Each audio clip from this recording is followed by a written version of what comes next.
Bonjour à tous et bienvenue sur un nouvel épisode de Nous Entrepreneurs. Aujourd'hui, je reçois Jérémy Poudière. Bonjour Jérémy Alors, et bienvenue sur Nous Entrepreneurs. Jérémy, est-ce que tu peux, s'il te plaît, te présenter et notamment présenter ton parcours avant d'avoir ton entreprise? ok. Eh bien, merci déjà Benjamin de m'avoir invité pour cette interview et ce petit rendez-vous. Donc, je suis Jérémy Poudière, j'ai 37 ans. Je suis fondateur de la société Les Débarrasseurs de l'Extrême. J'ai créé cette société en 2020 et nous faisons du débarras. Voilà, pour faire assez simple. J'ai 19 ans d'expérience dans ce métier. La boîte, elle a 4 ans et du coup, aujourd'hui, on a 8 agences. Voilà, on a développé en franchise, c'était pas prévu au départ, puis on a trouvé ça plutôt sympa sur le principe. Et du coup, voilà, on a franchisé la boîte il y a un an, la première ouverte en août 2023. Ok, Et voilà, donc du coup, là, ça se développe tranquillement. excellent. Alors, on va revenir un petit peu en arrière. Qu'est-ce qui t'a amené? Tu as dit que tu avais 19 ans d'expérience et en même temps Ouais. que la boîte avait 4 ans. Donc, si tu avais de l'expérience dans ce métier-là, qu'est-ce qui t'a amené à sauter le pas et à À monter ta changer. boîte, en fait? Ouais. Ouais. Ce qui m'a amené à changer, c'est que je travaillais avec la société familiale, Ouais, depuis 14-15 ans. Et je travaillais avec mon père, du coup, entre ouais. autres. Et on n'avait pas la même vision, en fait. Il y avait des choses de développement qui étaient pas. On n'avait pas la même vision sur certaines choses. Et du coup, c'est vrai que j'ai préféré partir et je suis reparti à zéro, Ok, tout seul, tout seul au départ. Et en fait, j'avais vraiment plutôt une vision de développement ou de faire vivre, si tu veux, une structure qui puisse employer du monde. ok, Voilà, c'est vraiment mon but. Et puis de faire, voilà, de faire une cohésion de groupe, enfin, vraiment une équipe, une famille de sociétés de débarras, tu vois. Voilà, ils vont professionnaliser le métier qui ne l'était pas. Moi, c'était d'accord. vraiment mon intention, en fait, au Ok. départ. Et vous êtes combien, du coup, aujourd'hui? Alors, aujourd'hui, l'agence de Lyon Centre, l'agence pilote, on va dire la franchise, j'ai 3 salariés et moi. Ouais. Et après, il y a d'autres agences après en national qui ont ouvert au fur et à mesure de l'année, là, depuis août 2023. Ok, top. Et bah, super. Et donc, qu'est-ce que vous faites? C'est quoi votre métier? C'est peut-être aller un peu plus connu que le mien, business coach, mais au final, peut-être pas tant que ça. Peut-être pas tant que ça non plus, À non. qui vous vous adressez? Qui sont vos clients? Et en fait, c'est quoi votre unicité, votre proposition de valeur? Alors, en fait, notre métier, il est assez simple et en même temps compliqué. L'essentiel est dans le nom, donc les débarrasseurs de l'extrême. On débarrasse, donc c'est-à-dire qu'on va débarrasser aussi bien du mobilier que je sais pas, des vêtements, de l'électroménager, etc.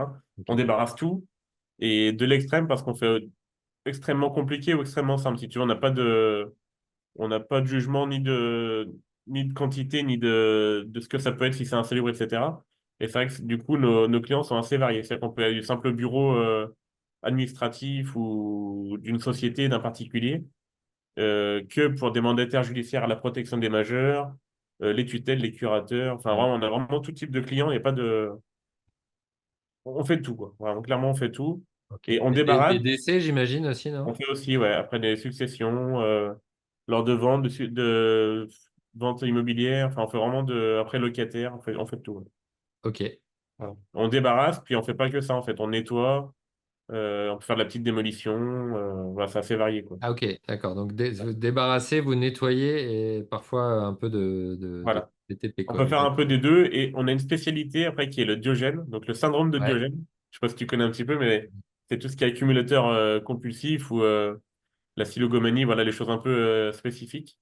Donc les personnes qui remplissent leur appartement de déchets ou de collections assez Ouais. atypiques. Voilà, ça c'est notre credo, quoi. Une spécialité. Ok. Voilà. Génial. Top. Est-ce qu'il y a voilà, quelque chose des croyances qui circulent sur ton métier et où tu voudrais t'exprimer pour éduquer notre auditoire? Ah, il y en a pas mal, ouais. Des croyances, il y en a, la principale, c'est que on a des clients qui pensent que c'est gratuit. Voilà, de Ok. débarrasser que ça peut être gratuit. Alors ça ne l'est pas ou ça ne Ah l'est oui, parce plus. que vous revendez, vous faites Ouais, plein ça, d'argent avec ce que vous revendez, non? voilà. Il y en a plein qui le pensent, hein. Il y en a qui le pensent. Après, ça n'existe plus, ou après, il y en a qui le font, mais ils vivotent et c'est plutôt des brocanteurs, tu vois, des gens qui essaient de s'en sortir d'une manière de revente, mais c'est pas ce qui peut faire vivre une société. Clairement, ces gens qui font comme ça par la passion ou autre. Mais voilà. Donc ça, Ouais. c'est une croyance.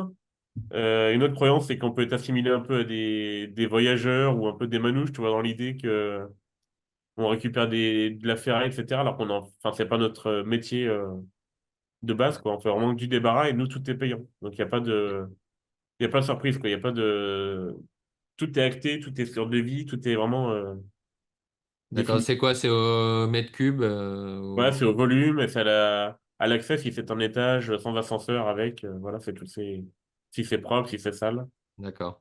tous Et ces donc, paramètres. typiquement, c'est quoi les gens alors, si on est sur une succession, par exemple, les gens vont enlever les choses de valeur et après Voilà, oui. vont vous payer pour le reste? Voilà. Nous, en fait, on leur conseille déjà, si on fait une première étude et on convoque qu'il y a des choses de valeur, par exemple, on va leur conseiller ce qu'il faut faire.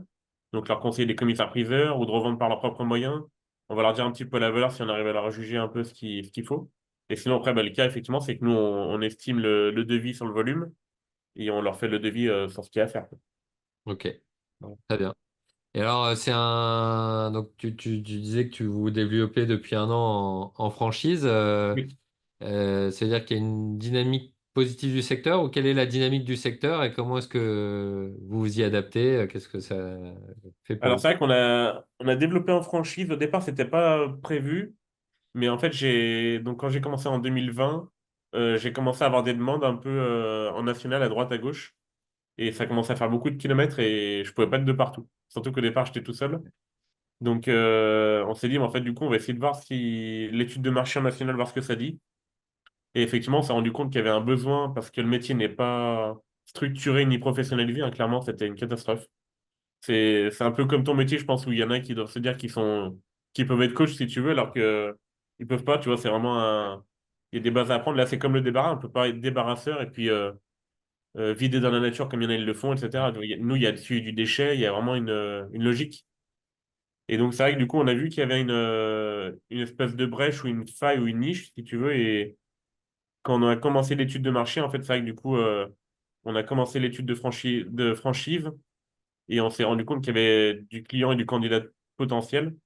Et c'est vrai qu'après, dès qu'on est apparu sur les premiers annuaires de franchise, on était dans les top recherches Ok, parce que voilà, il y avait une attraction pour le métier.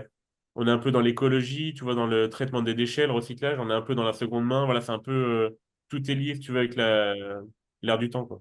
ok, excellent.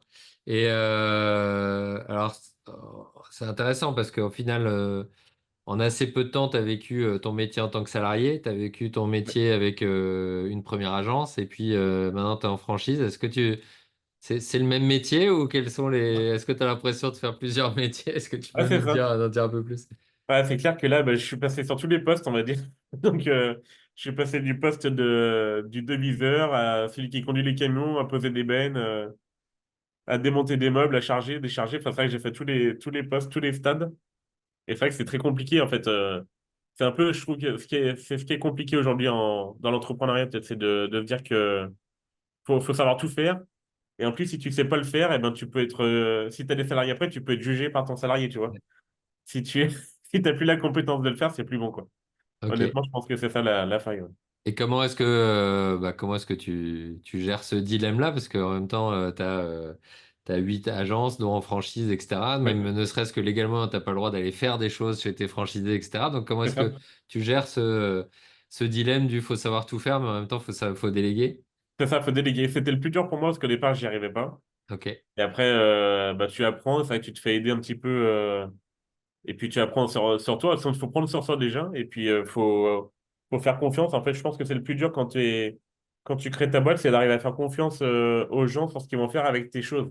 Parce que finalement, en fait, c'est ton matériel, c'est tes clients. Et c'est ça, en fait, je trouve qui est le plus dur, c'est de faire confiance à ton équipe. Mais après, quand tu es une bonne équipe, honnêtement, je pense que c'est la base. Si tu pas une bonne équipe, je pense que c'est perdu d'avance. Ouais. ok. Qu'est-ce qui, selon toi, t'a permis de basculer en franchise? Qu'est-ce que tu as dû mettre en place ou qu'est-ce qui te reste à mettre en place pour bien fonctionner en franchise, puisque c'est quand même, bah, il y a le principe de la franchise, c'est qu'il y a quelqu'un qui achète ton concept et qui compte sur toi et qui achète une recette. Qu'est-ce que tu Ouais, as c'est mis ça. en place voilà, pour ça? Eh bien, donc en septembre 2021, donc un an après l'avoir créé ma boîte, donc je me suis fait accompagner par une grosse structure donc, qui est Franchise Management Ok, et par Thibaut Dugourgeot, donc, qui a été mon référent chez Franchise Management jusqu'à donc, juillet de cette année.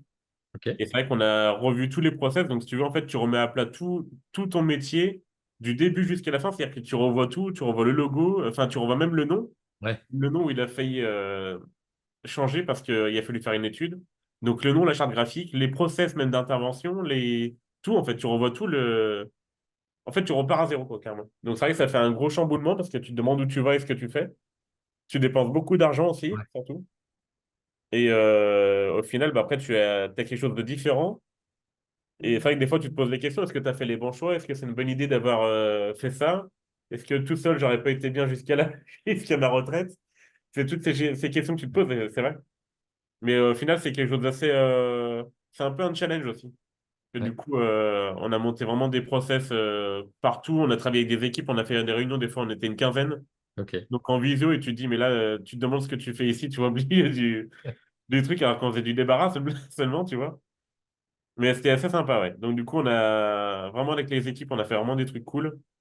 Et puis, ouais, c'est comme ça qu'on a réussi à monter vraiment un business plan de la franchise qui a été bien pensé et bien ficelé de tous les côtés, légalement, juridique, sur les contrats, etc.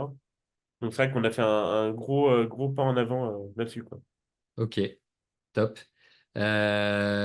Quand si tu devais revenir en arrière que tu te voyais avant de te lancer dans l'entrepreneuriat et de quitter l'entreprise familiale, qu'est-ce que tu te glisserais à l'oreille comme conseil ou comme recommandation avant de te lancer?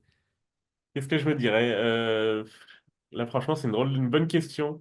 Je pense que je me dirais qu'il faut pas s'inquiéter, il faut laisser faire les choses un peu aussi souvent. Et ouais, de faire confiance peut-être plus sur certains points et choisir les bons professionnels aussi parfois. Donc c'est vrai que ça c'est une bonne c'est pas évident en fait de se faire accompagner et c'est là que je pense que le coaching peut être une bonne solution, c'est d'arriver à faire des choix Ouais.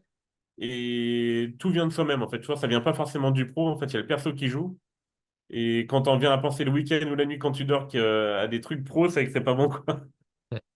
Ouais, en C'est même ça temps, on qui est les passe choses. beaucoup par là, ouais, c'est ça. Ouais, c'est ça, ouais. Et je pense qu'il faut vraiment se faire accompagner, ouais, et faire des choix. Il y a des choix à faire, c'est vrai que des fois, ils sont pas évidents. Et des fois, il faut savoir dépenser, ouais, pour en gagner après, mais faut vraiment ficeler le truc comme il faut, quoi. Ok. Donc c'est un mix entre se faire confiance tout en se faisant accompagner. Ouais, Et donc se faire accompagner, mais pour acquérir à la limite des compétences qui permettent après de oui, se faire encore plus confiance parce qu'on sait qu'on est c'est mieux ça. armé. Il y a un petit truc comme ça. Ça. Et puis, de toute façon, il faut se dire qu'on on peut pas tout savoir et tout savoir faire. Donc, et il n'y en aura pas le temps, surtout. Donc, c'est pour ça que moi, j'ai pris des conseils déjà pour la franchise. J'ai pris des conseils en marketing, en communication, etc. Donc, c'est vrai que là, ça fait une grosse équipe qui tourne. Donc, ça fait beaucoup de frais, mais dans tous les cas, c'est des choses qu'on n'aurait pas pu faire nous. Et on n'aurait pas pu le faire nous-mêmes sans avoir les compétences d'autres personnes. On ne peut pas tout faire, c'est impossible. Donc, Ok. Et donc là, en ce moment, tu es en recrutement de franchisés. C'est quoi ton actualité? oui. Donc là, on est en recrutement franchisé. Donc là, l'agence pilote donc, de Lyon, elle tourne très bien. Voilà. Donc on a un call center, du coup, si tu veux, qui gère tous les appels entrants, les leads, etc. Pour la France entière. Donc D'accord. ça, c'est géré donc, au nord de Lyon, donc au centre. Ah, c'est une grande valeur ajoutée pour les franchisés, Oui, ça. complètement. Ouais, ouais, ça les soulage. Bah, on sait que l'entrepreneuriat, c'est ça justement qui pêche et qu'on peut pas être sur tous les fronts. Donc, on peut pas être sur les chantiers quand je recrute quelqu'un. Donc, maintenant, on a le pôle recrutement. Donc, c'est ma femme donc, qui s'occupe du recrutement dans notre société, recrutement de franchise. Et Ok. donc, clairement, en fait, c'est le gros point noir des franchisés. En fait, quand tu les écoutes et que tu apprends que, en fait, ils sont à la place qu'on était nous il y a 5 ans, tu vois, Ouais. ou 4 ans. Et en fait, ils se disent, mais en fait, je pourrais pas et gérer les chantiers, et gérer les appels, et gérer les devis, etc. Et c'est vrai que du coup, on s'était mis, tu vois, à leur place et on s'est dit, mais en fait, ils pourront pas gérer le téléphone comme ça et puis me gérer s'il y a quelqu'un qui appelle et que c'est pas pertinent, par exemple. Et du coup, on a créé ce call center Excellent. justement pour les délester d'un gros poids. Donc, en fait, on prend tout nous en charge. et on redispatche. Donc Ok, c'était un gros point. Ouais. d'accord. Donc là, tu recrutes sur plein d'endroits en France. C'est ça. Bon, excellent. Excellent. Est-ce qu'on arrive déjà à la fin? C'est un format assez court. Ouais. Est-ce qu'il y a une question, un sujet qu'on n'aurait pas abordé sur lequel tu veux t'exprimer? Comme ça, non. Après, c'est vrai que je pense qu'il y a du boulot et il y a des opportunités en France à faire. Alors, je sais que c'est très dur en France parce que on n'est pas bien aidé parfois, peut-être. Ça fait tout de suite peur et je pense que les entrepreneurs, quand on a 3 4 ans de boîte ou même. Moi, après, ça fait quand même bientôt 20 ans que je bosse dans des sociétés ou de l'entrepreneuriat, quoi. En gros, parce que j'ai fait d'autres structures à côté, j'ai fait d'autres boîtes avant. Et ça peut ralentir. Je peux comprendre qu'il y en ait qui se lancent et qu'en fait, quand ils voient déjà leurs premiers impôts ou quoi tomber, ça peut les déprimer. Je peux comprendre complètement. Et après, il y a pas de secret. De toute façon, faut quand même bosser dans tous les cas. Donc, c'est dur. Après, quelqu'un qui est un peu hésitant, je lui dirais pas de se lancer, par exemple. Tu vois, le salariat, ça peut être une bonne solution. Un bon salariat vaut mieux qu'un mauvais entrepreneur, je pense. Ouais, en même temps, il y a des formats comme ce que tu proposes, la franchise, Et entre les deux, un petit qui est peu, un ouais. petit peu entre les deux d'une certaine façon, en Ouais, tout c'est cas, ça. qui est plus accompagné, quoi. Ouais. Oui, oui, c'est ça. Et là, oui, je crois je pense que c'est une solution. On a beaucoup de salariés, nous, qui quittent pour devenir franchisés des débarrasseurs l'extrême. Donc, tu vois, on en a déjà deux, là, qui rentrent. Il y en a un qui rentre début octobre, là, dans une semaine, et un en fin d'année, là. Donc, on ouvre deux nouveaux secteurs. Et c'est vrai que c'est deux personnes qui viennent du salariat et qui veulent quitter et se sentir plus libres, en fait. Top. Ouais. Ok. Eh ben, génial. Qu'est-ce que la communauté des dirigeants là, du Rhône qui peuvent nous regarder peuvent faire pour toi? Je sais pas. Après, c'est vrai que la communauté des entrepreneurs, ça peut être sympa peut-être de faire un peu plus de business entre eux, mais après, c'est vrai que c'est très vaste et très compliqué. Je sais que on n'a pas forcément le temps. Ouais. On a tous fait peut-être un peu. Au départ, on se lance un peu dans des centres, tu sais, un peu comme les BNI, des choses comme ça. J'en ai fait, on en a tous fait, je crois, à un moment donné. Mais quand t'en fais, tu prends l'abonnement sur un an et puis au bout de 6 mois, tu vas plus. Ouais, c'est T'as avec plus le temps. l'activité qui se développe C'est bien. ça, ouais. Ouais, c'est Ouais. En fait, ouais, c'est des choix à faire. C'est comme d'habitude. En fait, c'est vraiment des choix. Ouais. ok. Top. Eh ben, écoute, Jérémy, merci beaucoup pour ton Merci, Benjamin. partage, d'avoir fait découvrir ton métier, aussi ton expérience de l'entrepreneuriat. Bravo pour le développement, super. Merci Et beaucoup. puis à très bientôt sur un nouvel épisode de Nous Entrepreneurs. Merci, Benjamin.